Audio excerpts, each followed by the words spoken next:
Smuggling education TV, waking up the Bantus from sleep to smuggling education. Okay, this is Black Re-Education TV, where we're stepping back from the brink towards a more meaningful future. With our theme verse being, thy word is a lamp unto my feet and a light unto my path. So if your ancestors were scattered via the transatlantic slave trade or the Mohammedan Arabic Islamic slave trade, then you are the children of Almighty. Sunini Nanini Samandla, the mighty one of Abraham, Isaac, and Jacob. Oh yes, Black history. The study of the Bible is Black history. And so you're welcome tonight. Welcome to the show. Welcome. Share the link to everyone. And let somebody know tonight that you are connected to the show. We give him all the praise. We give him all the glory. We give him all the honor because he is due all the praise and all the honor. Oh yes, share the link and text a friend. And after the show, make sure you follow us on all the channels.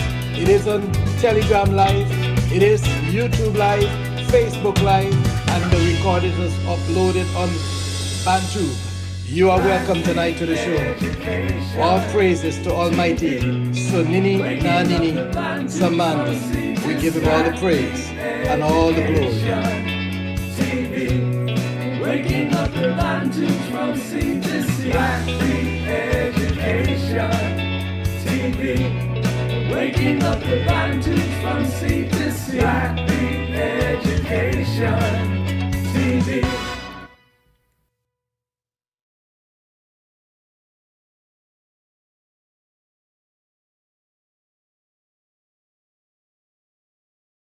Every time we begin to say who we are, we're being told when we say we are the chosen, we're being told that we are anti-Semitic,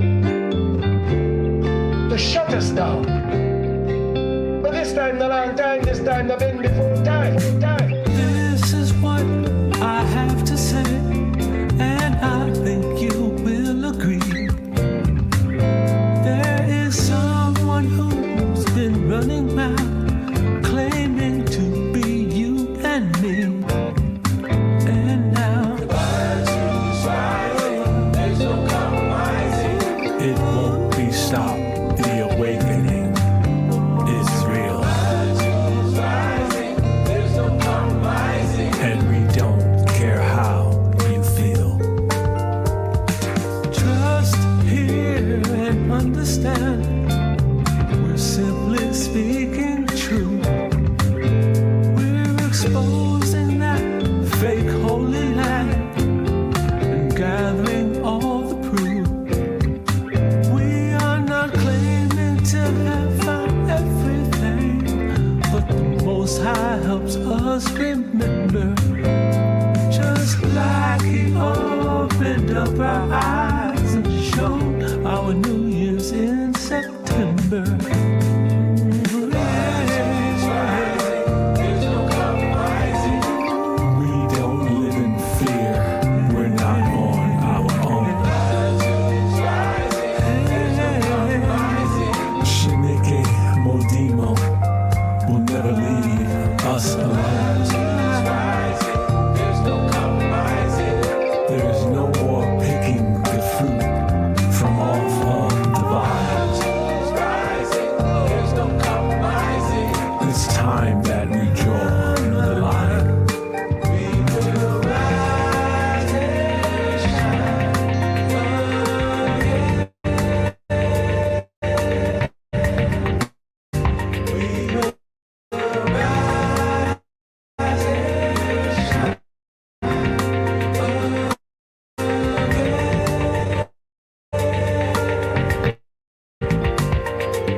to their knees.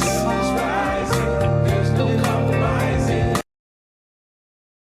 Their noses in the air, and they're still walking tall. There's no compromising. But pride comes before a fall. Now we'll see what comes about, unless we do forget. The Most High commands a righteous rule, and Bantu, we're up next.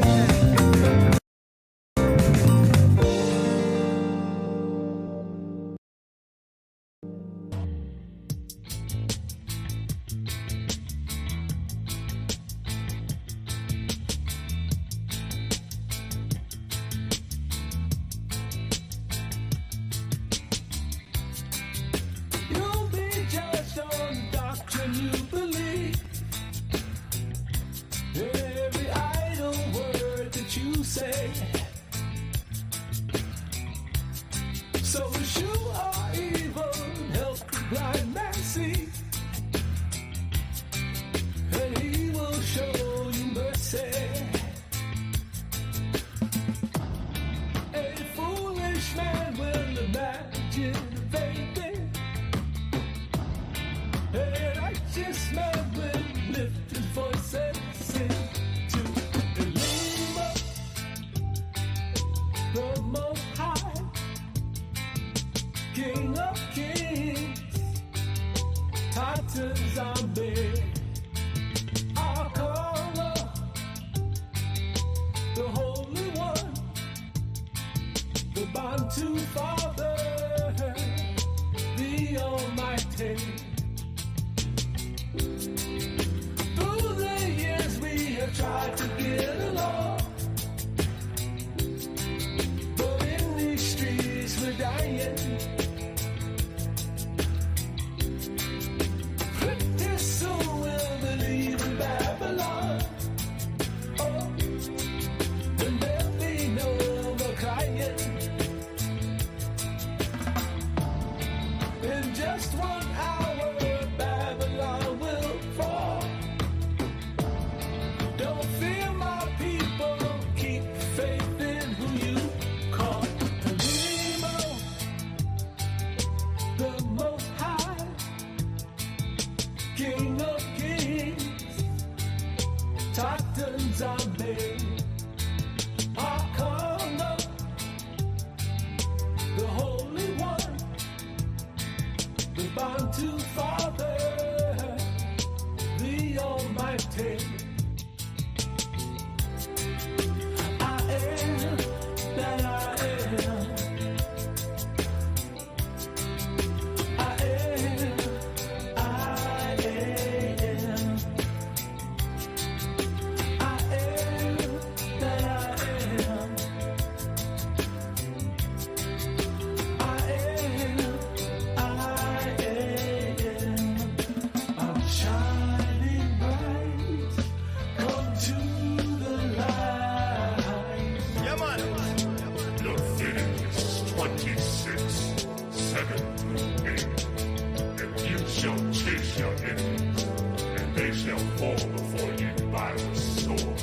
And 5 of you shall chase 100, and 100 of you shall put 10,000 to flight. And your enemies shall fall before you by the sword. In just 1 hour, Babylon will fall. Don't fear, my people, keep faith in who you call Elimo, the Most High, King of Kings,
many, so many, not many, so many, not many, so many, not many, so many, not many, so many, not many, so many, not many, so many, not many, so many, not many, so many, not many, so many, not many, so many.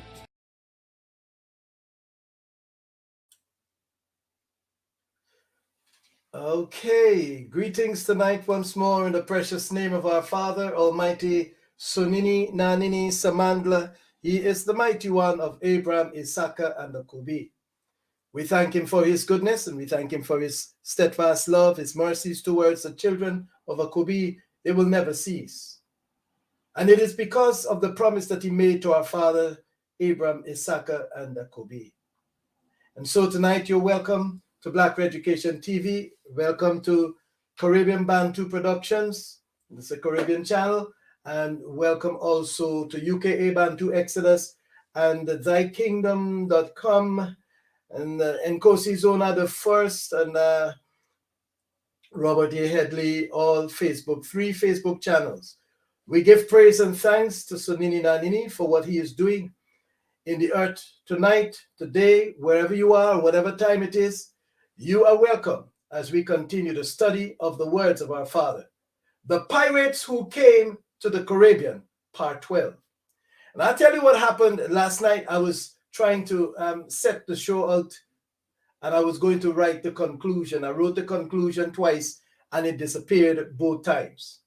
And then I realized that it was signaling me that I need to continue on. And so I will be continuing on in the Pirates Who Came to the Caribbean, Part 12. And in Part 12, we're going to go a little deeper into the Columbus narrative as we begin to see some more things that have been uncovered concerning Columbus. Yes, the terrorist. Yes, the mercenary, the pirate, the rapist, the first European slave trader. That's who Columbus really is.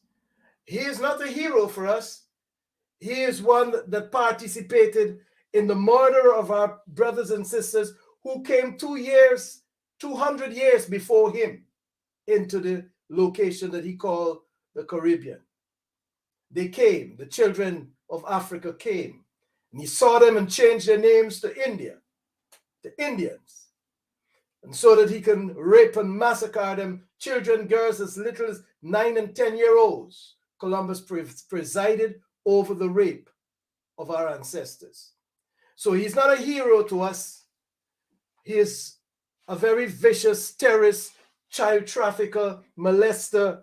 This is who Columbus is, but celebrated by Europeans, celebrating evil. This is what they have done. But they will all have to answer, because the courts of justice of Sunini Nanini does not have favorites. If you're Bantu and you happen to come before the royal courts of Sunini Nanini, he will judge you fairly. And he will judge the nations fairly. In the valley of Jehoshaphat, he declares in the book of Joel, I will gather them down to the valley of Jehoshaphat, false Victoria, put there by Livingstone to hide the location of where the Kidron Valley or the valley of Jehoshaphat is. Twice the length and the width of the Niagara Falls and twice the depth of the Niagara Falls. Sunini will sit in judgment against all European nations that survived this final destruction. Hallelujah. And so tonight, as we continue on in our conversation about the barbaric treatment and the genocide and hunger and disease inflicted on our people by Columbus, we continue to investigate him. Hallelujah. He landed in San Salvador. Salvador seemed to have been part of his name. So he put a part of his name on that island that he found in the chain of Bahamas Islands, San Salvador. Salvador Fernandez. Salvador Fernandez. Hallelujah. Part of the name of Columbus, the officer that presided over genocide but is celebrated by Europeans. Now the question is, who really was Christopher Columbus? Because we noted in our studies so far that Columbus was born in a place called Cuba, just like the name he gave to the big island that he found in the Caribbean. But he was born in a place called Cuba in Portugal. Howbeit, in hiding his DNA, they claim that Columbus was born in Genoa, in Italy. But yet, history records that he did not speak Italian. He never wrote anything in Italian. Columbus hails from Portugal in a place called Cuba, as you see on the map here tonight. I'm just going to remove some of this so that we can get a close-up look at the story of Columbus. Hallelujah. And so here is Cuba, that is Lisbon, that is Spain. But we're going to go tonight to a place called the Basque region. I've been hinting to you that we will be going there, and we shall do that tonight. In going to the Basque region, we're going to find out that Columbus may have been a Basque himself. I'm pausing so that you can digest, because in our studies, we looked where the Neanderthals disappeared, but reappeared as the Basque. Was Columbus a Basque? And these are the questions that researchers have to ask in order to arrive at some sensible conclusions, because so much mystery is sitting around this man, Columbus. Born in Cuba, in Portugal, below they told us that he was born in Genoa, in Italy. What is being hidden? What are they hiding concerning this man, Columbus? Was he from a lineage of people that sailed the seas? Merchants, ship merchants like Aaron Lopez, an Ashkenazi merchant that owned about 30 ships that participated in the transportation of our ancestors into captivity and between plantations. This is a story of Europe. This is a story of a barbaric past that Europe is unwilling to address and apologize for. But I remember the Pharaoh of Egypt, when Sunini hardened his heart to the point where he was sitting under the judgment of Sunini and couldn't get out from under that judgment. Maybe this is the fate of Europe tonight, that Sunini has hardened their hearts to the point where this wicked kingdom of Babylon, this wicked house of bondage of Egypt, a place that the Bantu should not see again, they have come into because of the rebellion of our ancestors. But we thank Almighty Sunini that we are raising up a standard. We're changing the course of time. We're changing history by returning to our ancestors and the ways of our ancestors. And so as we continue our study tonight, we're going to go into Basque land, land where the Neanderthal rebranded as the Basque. Are you getting that? The Neanderthals, which Europe told us that disappeared 30,000, 28,000 years ago, still have 3 to 6% of their DNA in Eurasia. Like how we have 1% and 2%, of European DNA from transatlantic slave trade 500 years ago, not 30,000 years ago. Europe is lying concerning where the Neanderthals are. Did the Neanderthals rebranded as the Basque? Who are the Basque people? Tonight you will learn that the Basque people, they were shipbuilders. They were responsible for building ships to sail the seas. They had custody of the maps. They know where west was and where east was and what was west and what was east. They knew this information. And they were a people, a seafaring people that would behave as pirates and another time as merchants. And they even transport cargoes, including slaves, bodies. They were famous for helping both sides of a conflict. They will save some for a cost and transport the opposite side for a cost. For as long as there is a cost, are you hearing me tonight? They will be prepared to work for that cost. It reminds me of King Bolan in the Caucasus area, the Khazar kingdom that was prepared to rent their armies out to fight wars on any side or both sides of the battle. King Bolan was part of that program. Is this a relative of that group? Is there a relationship between the Khazarian kingdom and the Basque kingdom? Those are the questions that researchers are asking and are finding answers to. Another major question that is asked, was Columbus a Jew? Because on the second voyage of Columbus, it was noted that his ships were packed with Basque admirals on his second voyage. And as one of our listeners will have us learn that Columbus was sympathetic to the expulsion of his relatives in 1492 when he set sail.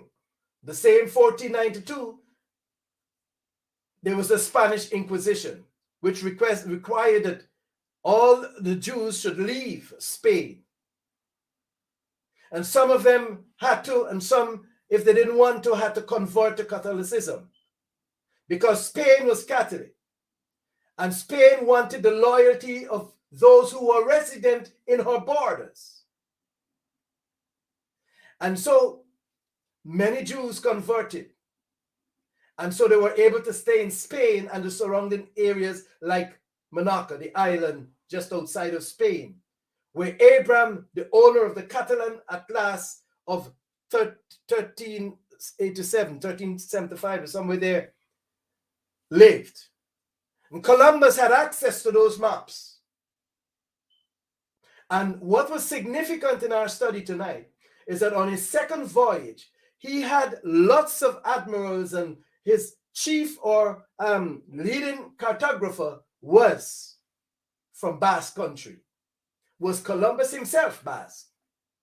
And was hiding his identity by changing his name from Cristobal Colon to Christopher Columbus.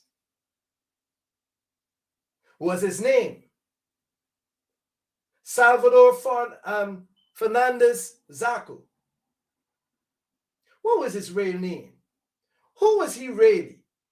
And this was the question asked by his three sons on his dying bed. Tell us who you are. Tell us who you really are, Daddy. Before you die, we must know who you are so that we can know who we are. Why was Columbus reluctant and died without telling his sons who he really was and is, so that they could know who they really are? Did they find out?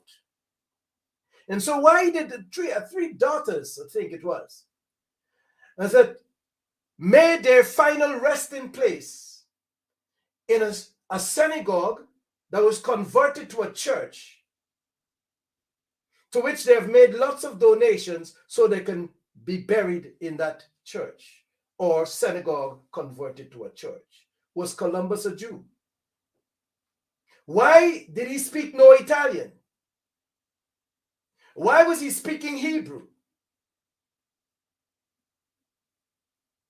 And these are the questions that have been asked throughout the annals of time to arrive at a safe conclusion about this man that is celebrated by Europeans all over. This man that was the first slave trader. This man that trafficked in black bodies, changing the identity of black bodies and calling them Indians so that he can destroy them. Who was Christopher Colon? Cristobal Colon. Salvador Fernandez Zarco. Who was he? Was he Basque? Was he Jewish? Was he Spanish? Was he French? Was he Italian? Was he Portuguese? That sounds very vagabondish, that you could be all of these and none of those. What was he hiding? Was he a double agent working with the resources of Spain but for Portugal? How did the king of Portugal was able to get Brazil into his division of the earth between Spain and Portugal? Columbus was instrumental. Why was he instrumental in ensuring that the king of Portugal gain access to Canada and Brazil? Was he helping out his father in Portugal? Now, these questions, researchers, it has baffled, those questions have baffled researchers, and they're simply trying now to come to answers. And there is a man that claimed lineage with Columbus following a DNA test. And that man disclosed the family lineage of Columbus. And so it is shedding some light on the mystery that surrounds this European slave trader, the pre-runner, the forerunner, the precursor to the transatlantic slave trade. And while all this was going on in the 1500s, it should be noted that the kingdom of Babylon was still in existence along the Nile River, opposite Memphis. Babylon was there, fully built up city. Why is that not in the history books? Why is the truth about who Columbus was is not there? The man that presided over genocide and the murder and rape of a people. A man that went into San Salvador, Hispaniola, Santo Domingo, Hispaniola, and met 8 million people. And after a while, only 12,000 was remaining. He managed to get rid of 7.8 million people. How is it is not known that that's a Holocaust? Why is it not known? Is Europe hiding a history that they're afraid to confront because of its wickedness? Will they not be made to reckon? My answer to that is yes. Sunini Nanini, the creator, will make them. And he's on the course. The angels have been discharged to bring that about. Hallelujah. And so tonight, as we continue on in the Pirates Who Came to the Caribbean, part 12, we will see some more of this story. Hallelujah. And so this man that was born in Cuba, when he came to the Caribbean, he named the big island that he came upon Cuba. Hallelujah. That's me backing up to the point.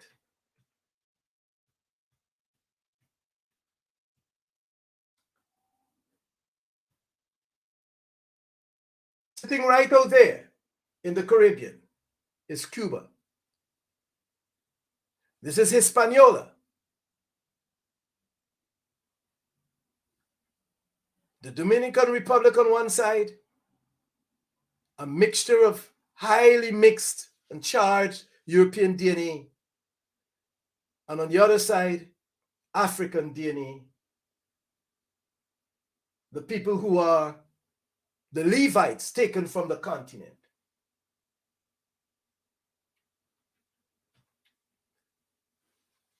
So here we have Haiti and the Dominican Republic. The word Dominican, coming from Dominica, we'll get there eventually. But this is what Columbus called Hispaniola. Spain. Little Spain. And you see, Santiago is another name in a place. If you look in some of these names, you see Trinidad is in there as well. You look in some of these places and you're going to see some of the names that correspond with places around where Columbus was born. In Cuba, in Portugal. Hallelujah. But let's go in a little deeper. We also spoke about how the Neanderthals became the Basque. And this is a study that was done by David Noel. Noted here is that what happened to the Neanderthals? From a combination of old and new evidence, it appears that at last we have a satisfactory answer to the age-old question of what happened to Neanderthals. See, fitting to say at this point that the Neanderthal DNA or the genetic material of the Neanderthal is found in Eurasia to the percentage of 3 to 6%. And it appears as though the Neanderthal disappeared. But here, David Noel is saying the descendants are still here with us, and we call them the Basque. This is significant because if the Neanderthals became the Basque, and Columbus is a Basque, and in his second voyage loaded his ships, 6 of which was from Basque country, and the bulk of the sailors and the navigators on board them were from Basque country. That is a serious relationship and needed to be taken note of. So he said the Neanderthal, this is no, David Noel is saying that the Neanderthals became the Basque, or they rebranded. So you don't see them as Neanderthals anymore. They became the Basque with that unique bloodline of Rh negative that attacks an Rh positive fetus in a manner that renders it destroyed. It sees it as an intruder and a virus and behaves towards it as an antivirus. One interesting fact of the Neanderthal is that they are believed to have reddish hair, light skin. So red hair may be another marker of part Neanderthal ancestry. So said David Noel. And it's always good when these are the people that are talking the story, so that we don't get caught up in the situation where we are presenting information that belong to us exclusively. Hallelujah. We also noted that modern humans, or Eurasia, which is modern humans, interbred with Neanderthals. And though they will try to push it back to 40,000 years and so on, it seems to be not so long ago, because the percentage of DNA of Neanderthal in modern humans or Eurasia population matches the time frame of the transatlantic slave trade. In other words, 400 to 500 years, us still having some remnants of European DNA in us, is suggesting that that DNA was put there in 400 years time, 400 years ago, around that time. And so if 6%, as high as 6% is found in Eurasia, it means that that interbreeding would have taken place just about that same time, about 400 to 500 years, and not 30,000 and 28,000 years, as it's suggested by some schools of thoughts. And it means that what we're looking at is the relationship between the Neanderthal and the DNA that is present in Eurasia, and the fact that David Noel is saying that the Neanderthal became the Basque. Why would Europe want to hide this information? Because this information is critical to us understanding who Christopher Columbus,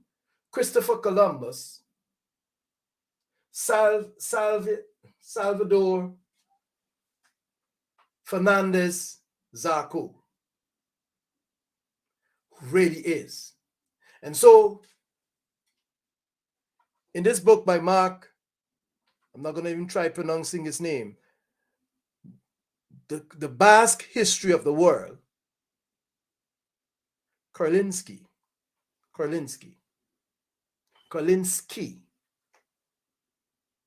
He says a small people who numbered no more than 2.4 million, fewer than half of whom speak the official language, Basque language, they had little chance of maintaining an independent existence in the face of France and Spain, because, like I said, they were living between the mountains, the Pyrenees mountains between Spain and France.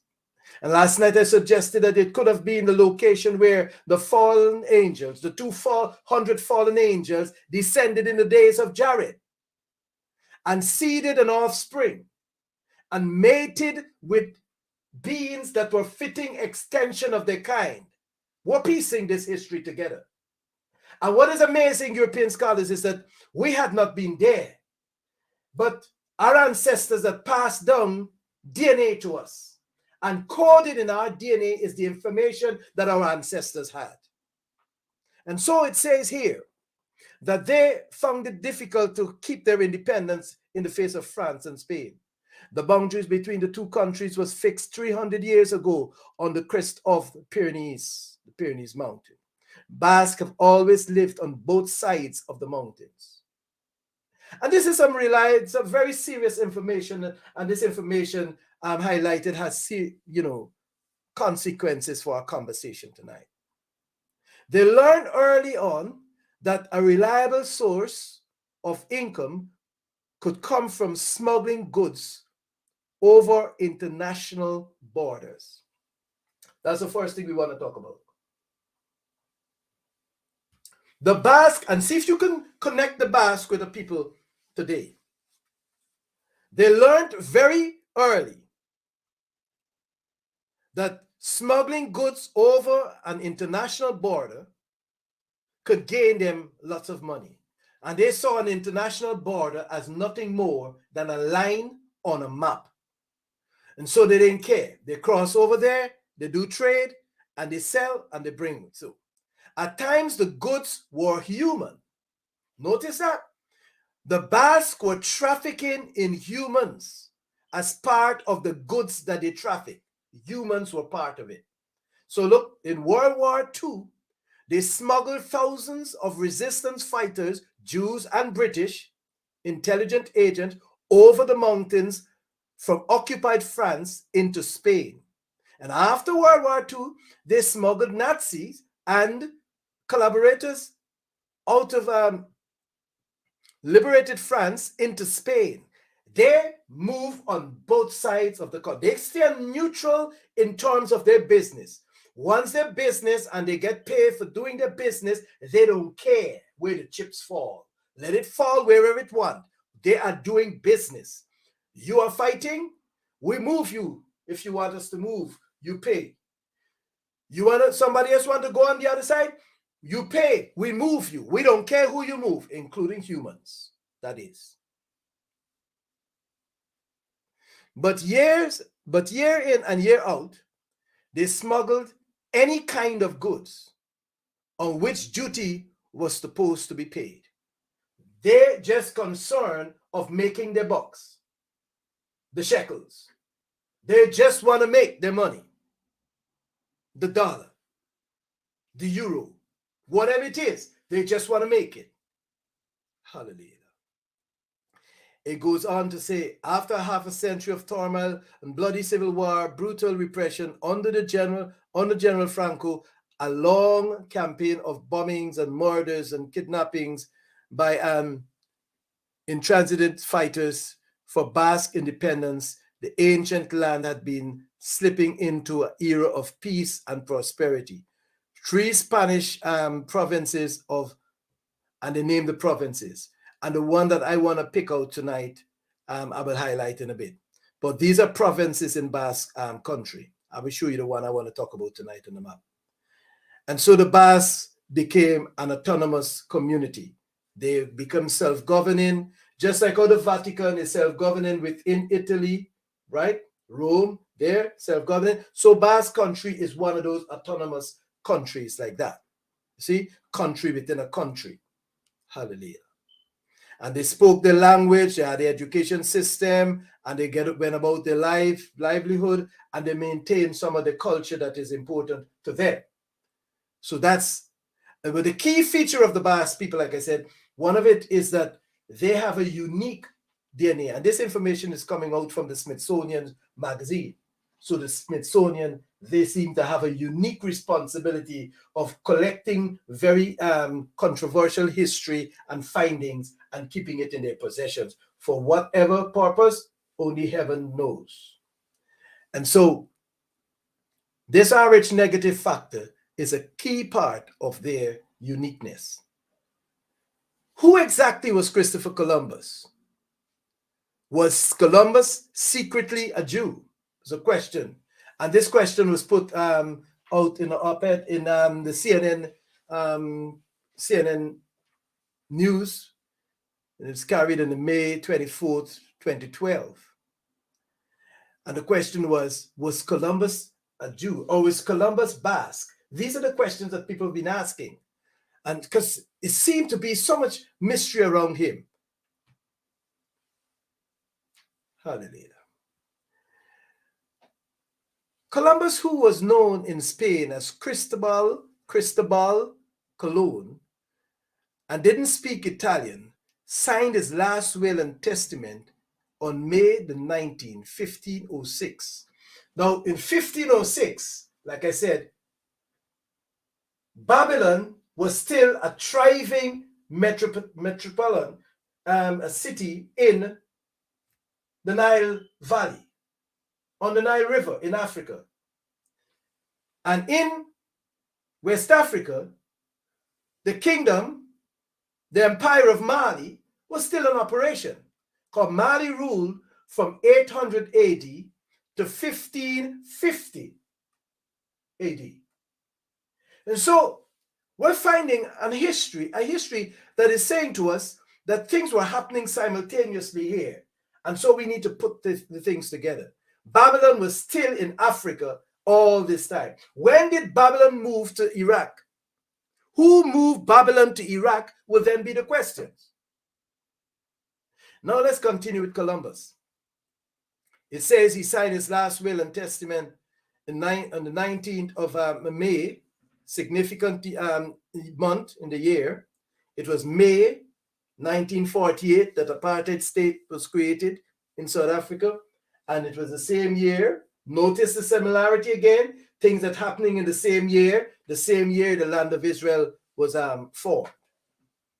And two of his wishes, Columbus's, one, he titled a tenth of his income to the poor and provided an anonymous dowry or sum of money for poor girls. Why is Columbus doing this? Is he atoning for the young women that were raped, the black young women that were raped in the islands that he found at the age of 9 and 10. Columbus, the rapist. It continues on. And part of Jewish custom, a part of Jewish custom, they're identifying this as part of Jewish custom. He also decreed to give money to a Jew who lived at the entrance of Lisbon Jewish quarters. Now, these are the acts of Columbus that are documented. On those documents, Columbus used a triangular signature of dots and letters that resemble the inscription found on gravestones of Jewish cemeteries in Spain. Why is Columbus using that connection? Why is he making that connection? That's the question. Was Columbus Jewish? Was Columbus Basque? He ordered his heirs to use the signature forever, in perpetuity. According to British historian Cecil Rhodes, the history of the Moroccans, maybe, I hope I don't pronounce these words wrong. This Yiddish prayer, a cryptic substitute for a Kaddish, a prayer recited in the synagogue by mourners after the death of close relatives. Thus, Columbus' subterfuge allowed his sons to say that Kaddish for their crypto-Jewish father when he died. Interesting that he had a Jewish prayer said over him when he died. Columbus left money to support the crusade he hoped his successors would take up to liberate the Holy Land. Which Holy Land is Columbus talking about? To liberate the Holy Land. Which Holy Land was Columbus talking about? Did Columbus know something about the Holy Land? Was Columbus talking about his family taking possession of the fake Holy Land in the Levant? Who really? Who exactly was Cristobal Colon? Salvador Fernandez Zarco. Hallelujah. Let me hasten. Let's take it down a little more. This Salvador Fernandez Zarco, or Christopher Columbus, or Cristobal Colon, all of his names, is interesting. This is what he left as a signature. I can see the colon there. That's the colon in English, the colon. Maybe it came from Spain or France, wherever. And this is a piece of the Fernandez seemed to be written there. I don't need to decipher this, but this is what he left for his people to sign. And they must be doing that because they are the inheritors of his estate. Who exactly was Christopher Columbus? And I don't intend to be long tonight. I want to get to this point tonight. Hallelujah. Who exactly was Christopher Columbus? Columbus, this is an article here. The Historian, February 15, 2016, by Stephen Bass. Is it Bass or Basque? It's Stephen Bass. Columbus or Cologne might have been Basque. This is what this article is suggesting to us. If Christopher Columbus was Basque, and Christopher Columbus was Jewish, and Christopher Columbus was Spanish, and Christopher Columbus was Italian, and Christopher Columbus was French, and Christopher Columbus was Portuguese, that leaves us a lot of room for speculation. But yet we say that not much was known of Christopher Columbus's early life.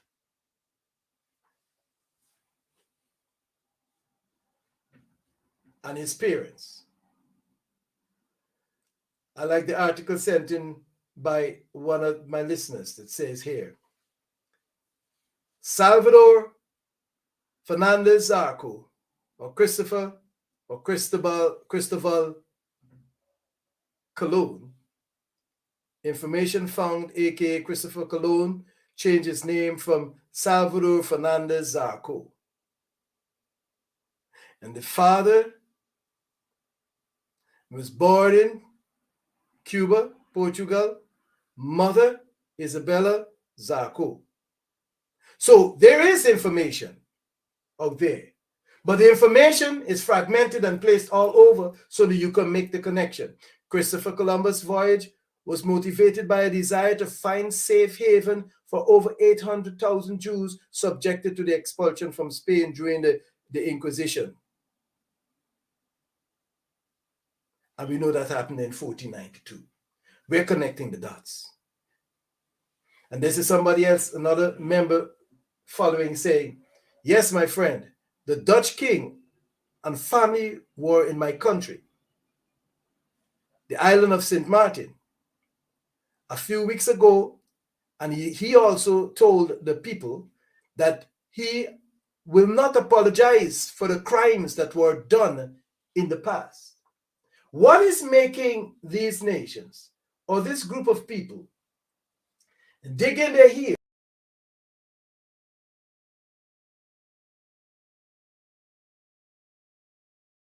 to apologize? Why you think they don't want to apologize?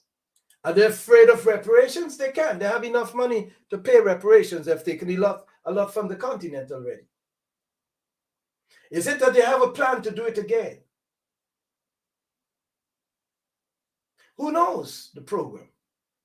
But whatever it is, we're aware of this information. This information is presented in the context of the scriptures. And in Deuteronomy chapter 28, Sunini says, and you shall be taken into captivity by your enemies, and they will do it in ships. And here we find Cristobal, Salvador Fernandez Zarco, with parents and with mother and father. So he hasn't got no virgin birth connected to him. He's got mother and father here. And this is the man that came and terrorized the Caribbean area, and murdered and killed and maimed and genocide and released dogs on people, took them slaves from the very first day. Why was this group doing this? Why? Who is Zarco and his family? Why they dispense and display such hatred to people that didn't do them anything? They're meeting for the first time. And I did liken this onto Cain and Abel.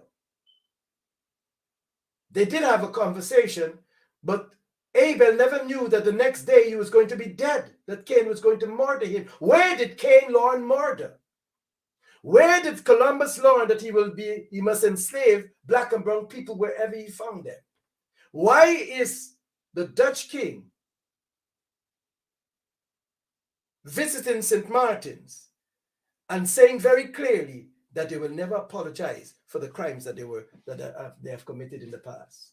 What is making them do that? Is there scriptural evidence for this? So Nininani in the book of Romans says, he will give them over to a reprobate mind, a mind void of correction, exactly like he did to the Pharaoh in Egypt when he had in bondage the Bantu, until the final judgment and his destruction. Are we seeing a repeat of history here? That the transatlantic slave trade, the ships that brought our ancestors into bondage, found their origin in Basque country? Is this the history that is being kept from us? Was it the family of Columbus that was responsible? Was it the Ashkenazi merchant ships that were parked in the Bight of Benin? Were they constructed by Basque country? Because the Basque country, they were a people of shipbuilders.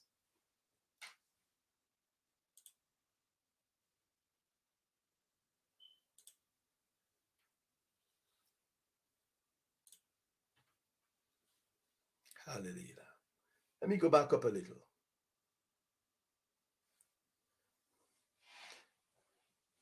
So Stephen Bass is asking the question, Columbus or Cologne, or making the statement, Columbus or Cologne might have been Basque. Let's go in. Hallelujah. Basque ships in Columbus fleet. Why are they going to be Basque ships in Columbus's fleet on his second voyage? In his first voyage, 1492, he had 3 ships, the Pinta, the Nina, and the Santa Maria. Were these ships built in Basque country?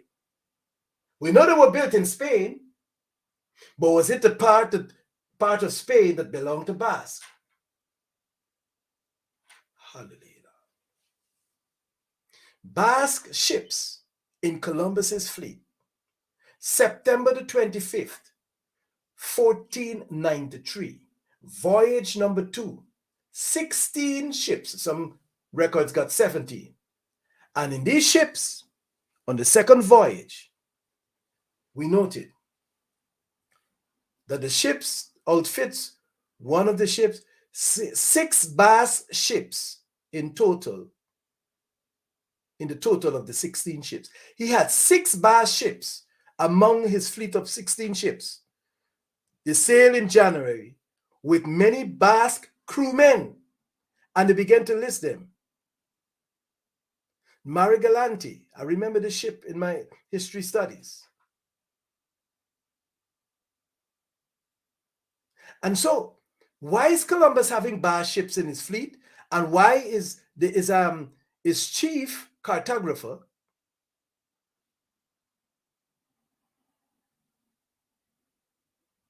was a Basque? And he had a total of 5,000, some people say 1,200, 5,000 men made the trip. Among the other Basque on his second voyage are the following, several of which play a prominent role in the development of the New World. Now you need to listen to this. These men that he took on his voyage, Sebastian and all of these men, right? These men of Basque origin,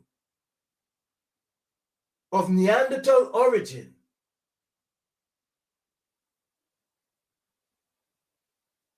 became the men that were going to help in the development of the New World. They were going to rape people over there and leave their seed line in those populations. And so when you come to places like Brazil, you come to places like Jamaica and Barbados, you might see people sitting on the throne there or in the seats of power, the halls of power that look like Bantu people in some instances.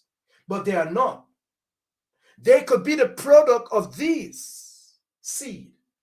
And you are your father's children. Who was Columbus? And why is Columbus on his second voyage carrying so many Basque people to develop those locations? Columbus returns to the island of Hispaniola. His ships are loaded with all types of foodstuff, seeds, plants, and domestic animals, including the horse, the cattle, the sheep, the hog, and the chicken, to maintain the colonies he expects to establish. And he's bringing Basque people to help him to do this. Was he working for the Basque? Was he working for the Spanish? Was he working for the Portugals? Was he seeking a homeland for his people who were being expelled?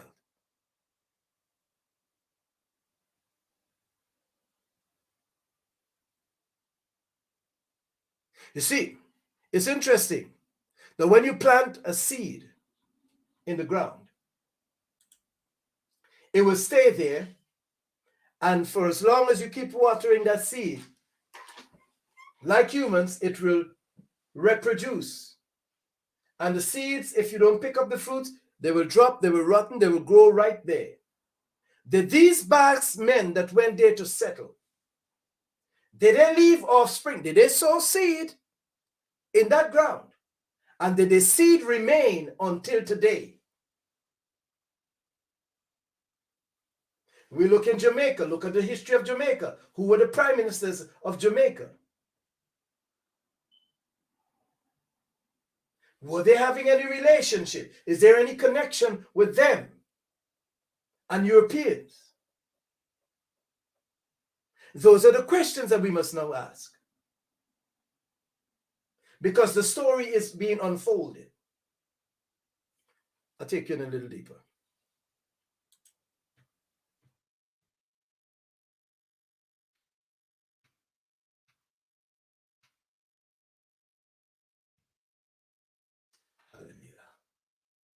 Let me just run in and see how far I need to go to find some more. Glory be to the name of Sunini Nanini.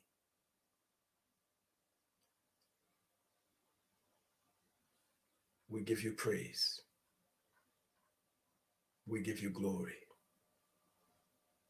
Hallelujah.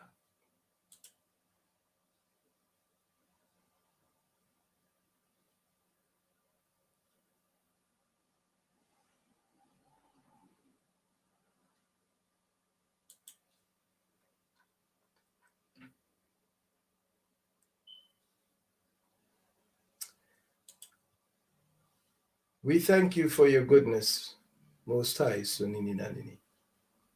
We thank you for your steadfast love that never ceases, and your mercies that never comes to an end. They are new every morning. That's why we say, great is thy faithfulness unto us.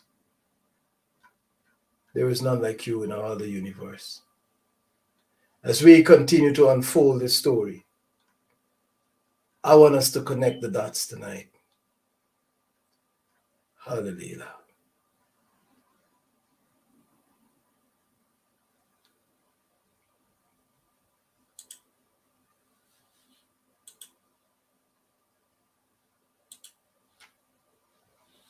And so, we're coming down.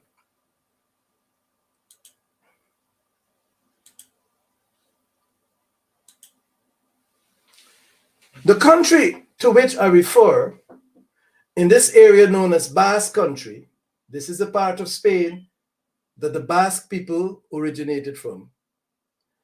They were on this seaside, they were your shipbuilders. I want you to watch the ships. You're sitting on the dock of the bay and watching the tide and the ships roll in. Hallelujah. And so this particular location here, I'm not going to attempt to pronounce the word, seemed to be a central trading port and shipbuilding location. It says, the great technological advance of the 18th century came with the development of the ship of the line. A science was applied to shipbuilding by Basque shipbuilders. The Basque were the shipbuilders. I repeat, hear me clearly. The Basque were shipbuilders. So Sunini is saying in Deuteronomy chapter 28, you shall be taken into captivity in ships. The Basque was the shipbuilders. The Neanderthal became the Basque. Columbus, Basque. The Basque is the shipbuilders. The ships are taking the Bantu into captivity. Are you making the connection? And so it says here, model warship, several of these were built in Pasia.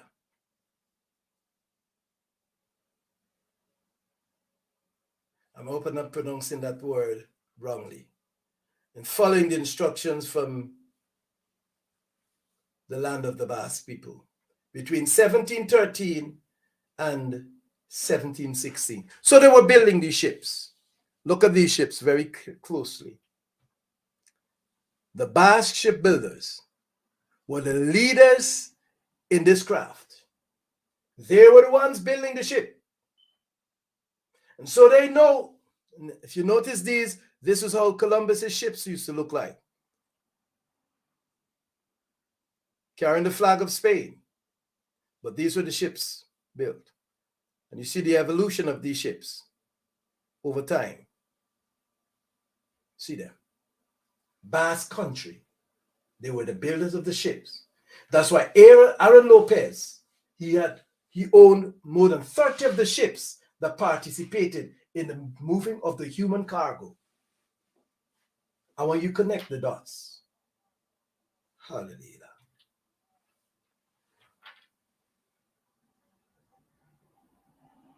So this tongue, this Pasaia, whatever that pronunciation is, the tongue in Spain is a tongue and municipality located in the province of Gipuzkoa. Back up. Gipuzkoa. That's the location. This is where we are. Here we go. This is where these ships. It says, in the Basque Autonomous Community of Northern Spain, it is a fishing community, a commercial port, and the birthplace of the famous Admiral Balas de Lezo. I hope I pronounced that right. He was famous, but this is his birthplace. This is where he was born. In other words, he was Basque. He was Basque. He was a famous admiral. And also born there was another famous son of Basque country, fashion designer Paco Rabanne. Paco Rabanne. You know this one, but you might not know this one. This one was involved in a battle with the British, and he defeated the British, and he became a celebrity. He was celebrated. I also noted the name of the mayor, especially his surname. Look for the surname in the Caribbean. Gomez. Another way of saying Gomar, Gomar. Gomar Gomez. Now, these were from Basque country. Both this famous admiral, so the Basque people sailed the sea, much like Columbus did. And we saw just now Columbus in his second voyage is loaded with Basque admirals. So we're going to look at these two famous son of the soil. This famous admiral and this fashion designer who recently died in 2023. Paco Rabanne.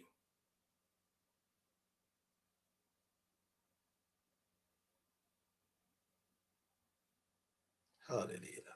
Now this is what the city would look like on the side. They're on the seaside. They're a fishing community. They live right on the sea. They make boats. That is what they've been doing for years, forever. And then here, the sequence of the outlines of which depicts the evolution of the Basque deep water vessels. They show you how the boats that were built by the Basque evolved from there to there to there to there to there to the more complex forms of sailing boats with these big hulls that can carry all kinds of cargo. including humans. Remember that. Remember that. Was it the Basque ships that moved the Bantu people from the west coast of Africa? Did Columbus have any knowledge? Did the Basque people know of the wealth of Mansa Musa? Were they planning the plot of removing the Bantu people from their land and then relocating that land in a false location and then changing the identity of the continent so that you don't know where the Holy Land is anymore? You're looking in a different direction. Was it the work of the Basque people to shift the knowledge of the Bantu scrolls into a location where we can't find ourselves anymore in Northeast? There, of course, were the shipbuilders. Let us continue to see what happens. Famous Admiral Basque de Ezo. I hope I'm getting his name right. Lezo. Carthagena. Or Cartagena. This is the man, the famous admiral that defeated the British at the battle. Cartagena. He was a Spanish Navy officer, best remembered for this battle, and his victory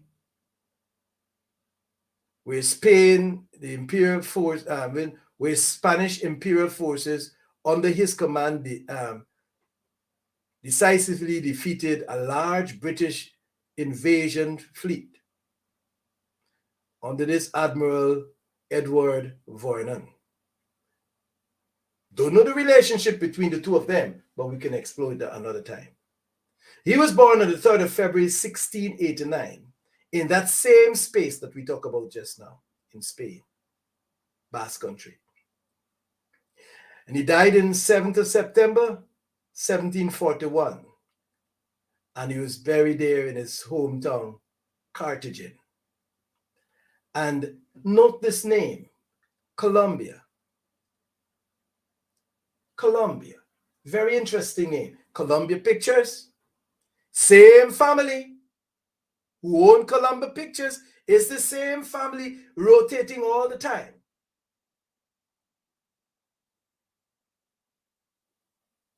Place of burial, that's where he died. Place of burial, Santo Domingo in Carthagena. Now, Santo Domingo is the Dominican Republic. The same land that Columbus named. Why is Columbus naming the islands that he is finding with these known Basque names? Was Columbus Basque? Was Columbus Spanish? Or is those who ruled Spain also came from Basque land? No, those are the questions. Because Columbus was working for Spain and Portugal, but Columbus' ship was full of Basque settlers, Basque admirals and cartographers. I told you. Santo Domingo. This is Santo Domingo. This other side of Hispaniola. So on the other side, you've got Haiti and Santo Domingo. It is the capital of the Dominican Republic, Santo Domingo, but it's in Cartagena, where this admiral lived. A noted person from Basque country. Hallelujah. We're coming down. Fashion designer, Paco Rabanne. Born Francesco, and it's near to the Rabanne, but different spell up. I'm not going to try it. More commonly known under the pseudonym of Paco Rabanne. He was a Spanish-French fashion designer, but he was born in Basque. He's Basque. And this is a connection. I want you to look at this subtle connection. He died on the 3rd of February 2023. Just a couple of days ago, just about a month or so ago. All right. This is his full name, Francesco. He changed his name, like Columbus changed his name.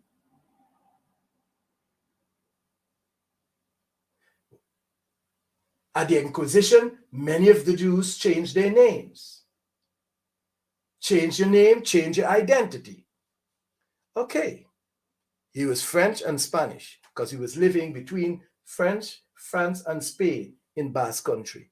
That's where he originated from. Died at 88, and you can go look at some of the stories concerning him there. He's famously recognized as Paco Rabanne, and that is his name, a Spanish designer who was born in 18th of February 1934, and there was something that he was famous for that I want to pick up. I've got the ladies' version of it here. 1 million. That is the name of a cologne. He is the one. Paco Rabanne, 1 million. That's a beautiful cologne. I had a version of it. I think this was my version of it here. This was my version of it. Nice scent. Interesting story. Scent has always seemed to closely link with Jewish culture, not the least given its significance in religious rituals. Interesting note.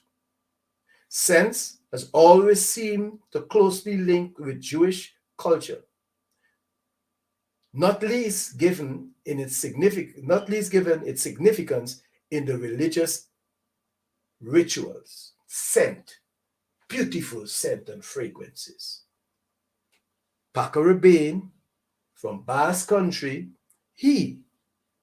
fashion was his way as well, but the cologne also was there.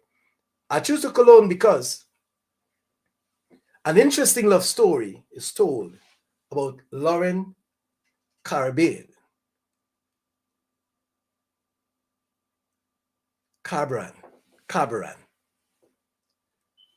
and she spoke about her love in the area of perfumes.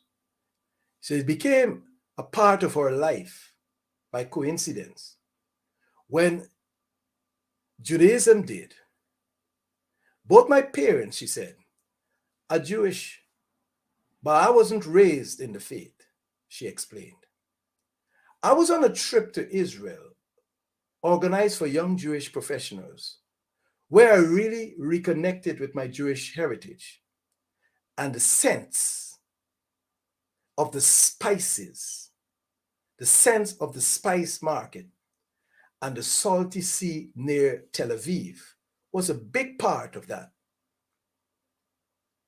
It was on that same trip that she met her now husband and was struck by the fragrance he was wearing. I met Phil in the airport security line. I always remember what he smelled like. Paco Rabanne, 1 million, which he always wore for, which he also wore for Orthodox Jewish wedding. This is a story. That's the love story. Interesting story. Scent has always seemed closely linked with Jewish culture, not least given its significance in religious rituals. So said this article. Paco Rabanne, Basque. Was he Jewish as well? The Basque admirals that Columbus took with him, who are they? And those are the questions that continue to be asked and is being answered, and gives us an indication of the nature of what we're dealing with here. And so, like I said, I was about to shut down this conversation when I tried to save the last show, which would have been the conclusion on the pirates who came to the Caribbean. It would have been the conclusion. I'm now doing part 12. And I'm going to be doing part 13. Because the relationship we see with Paco Rabanne, and the Basque, and Columbus, seem to be one that is not a coincidental relationship. Given the statement made by some of our viewers in the audience, Salvador Fernandez Zarco, son of Isabella Zarco, and it is believed of a king of Portugal that could not own his son because he was already married. So he gave him the best he could give him outside of the kingdom. So he was really, Columbus really was a prince. I was raised and went to navigation school to follow in the lineage of the footstep of his people. And when the time came, he was at the kingdom for such a time as this in 1492 to go look for lands. And when he found those lands, he took Basque people to help him settle those lands. Therein lies the connection. And so we see today in the Caribbean, in Brazil, the leadership in Brazil, not just this last one that was recently elected, before, is a member of the family. St. Vincent and the Grenadines could be another member of the family. Barbados and even Jamaica could be the members of the family. Children that were seeded.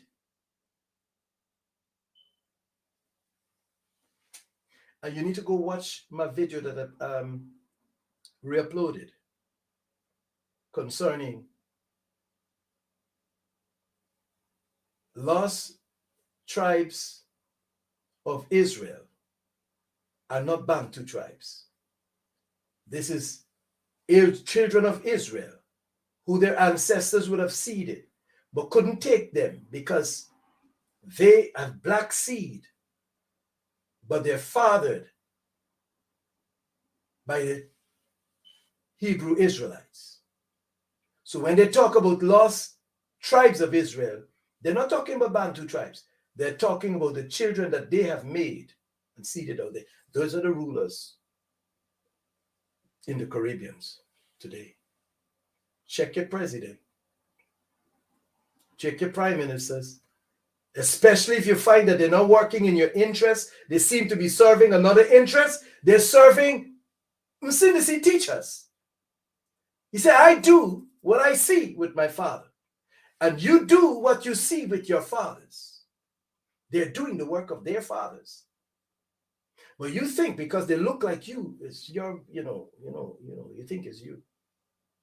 See, being Bantu, in closing, being Bantu is more than a skin color. There is a spirit. The spirit of Ubuntu. The spirit of Ubuntu is the spirit of Sunini Nanini. It's not in the world. The world cannot receive the spirit of Sunini Nanini, the spirit of Ubuntu. They don't know him. But you can. He shall be with you and in you. That's the teachings of Msindisi. And so tonight, Bantu people around the world, I will bring you to England and the role, part 13, the role that Bristol played in the transatlantic slave trade. And you're going to get the connection between Basque and Bristol, Basque and Bristol, and why England was involved in the trade. Was England ruled by the Basque? Is England being ruled by the Basque today? Those are questions, valid questions, as we continue to correct the history This is Black Re-Education TV. And tonight, I want to thank everyone for coming in the chat room. May the Most High Almighty Sunini Nanini Samandla, the Mighty One Abraham, Isaka, and the Kobe, continue to watch over the Bantu, the children of Ubuntu, as we continue to experience his glorious resurrection. Black Re-Education TV, waking up the Bantus from sea to sea. Black Re-Education. Okay, this is Black Re-Education TV, where we're stepping back from the brink towards a more meaningful future. What our theme verse being, thy word is every time we begin to say who we are, we're being onto my past. So if your ancestors were scattered via the transatlantic slave trade or the Mohammedan Arabic Islamic slave trade, then you are the children of Almighty Sunini Nanini Samandla, the mighty one of Abraham, Isaka, and the Kobe. Oh yes, Black history, the study of the Bible is Black history. And so you're welcome tonight. Welcome to the show. Welcome. Share the link to everyone. Let somebody know tonight that you are connected to the show. We give him all the praise. We give him all the glory. We give him all the honor because he is due all the praise and all the honor. Oh yes, share the link and text a friend. And after the show, make sure you follow us on all the channels. It is on Telegram Live. It is YouTube Live, Facebook Live, and the recording is uploaded on Bantu. You are welcome tonight to the show. All praises to Almighty Sunini Nanini Samandla. We give him all the praise and all the glory. Waking up the Bantus from sea to sea. Black Re-Education TV. Waking up the Bantus from sea to sea. Black Re-Education TV.